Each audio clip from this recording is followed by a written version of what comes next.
பொங்கல் விடுமுறையை ஒட்டி சென்னையில் இருந்து 9,20,000 பேர் அரசு பேருந்துகளில் பயணம் செய்துள்ளதாக அமைச்சர் சிவசங்கர் தெரிவித்தார். பொங்கல் பண்டிகையை ஒட்டி சென்னையிலிருந்து பொதுமக்கள் தங்களது சொந்த ஊர்களுக்கு செல்லும் வகையில் கடந்த 9ஆம் தேதி முதல் அரசு போக்குவரத்து துறை சார்பில் சிறப்பு பேருந்துகள் இயக்கப்படுகின்றன. இந்நிலையில் கிளாம்பாக்கம் பேருந்து நிலையத்தில் பயணிகளின் வசதிக்காக மேற்கொள்ளப்பட்டுள்ள ஏற்பாடுகளை போக்குவரத்து துறை அமைச்சர் சிவசங்கர் பார்வையிட்டார். தொடர்ந்து செய்தியாளர்களிடம் பேசிய அவர், அரசு பேருந்துகளில் முன்பதிவு செய்து பயணிப்போர் எண்ணிக்கை ஆண்டுக்கு ஆண்டு அதிகரித்து வருவதாகவும், கடந்த 6 நாட்களில் சென்னையில் இருந்து 9,20,000 பேர் அரசு பேருந்துகளில் பயணித்துள்ளதாகவும் கூறினார்.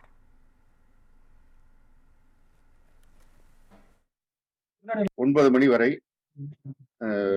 20,400 பேருந்துகள், சிறப்பு பேருந்துகள் இயக்கப்பட்டிருக்கிறது.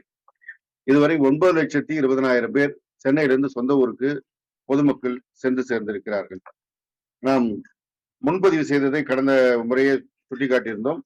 கடந்த ஆண்டு 2,17,000 பேர் முன்பதிவு செய்திருந்தார்கள். இந்த ஆண்டு இதுவரை 2,80,231 பேர் முன்பதிவு செய்திருக்கிறார்கள். கிட்டத்தட்ட 62,796 பேர் கூடுதலாக முன்பதிவு செய்து பயணித்திருக்கிறார்கள்.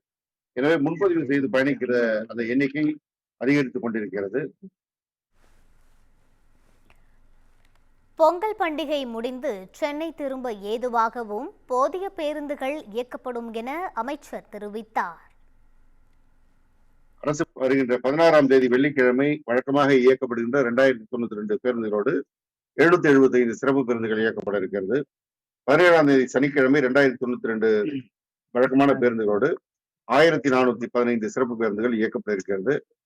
18ஆம் தேதி ஞாயிற்றுக்கிழமை வழக்கமான 2,092 பேருந்துகளோடு 3,100 சிறப்பு பேருந்துகள் இயக்கப்பட இருக்கிறது. 19ஆம் தேதி திங்கட்கிழமையும் 1,530 சிறப்பு பேருந்துகள், வழக்கமான 2,095 பேருந்துகள் இயக்கப்பட இருக்கிறது.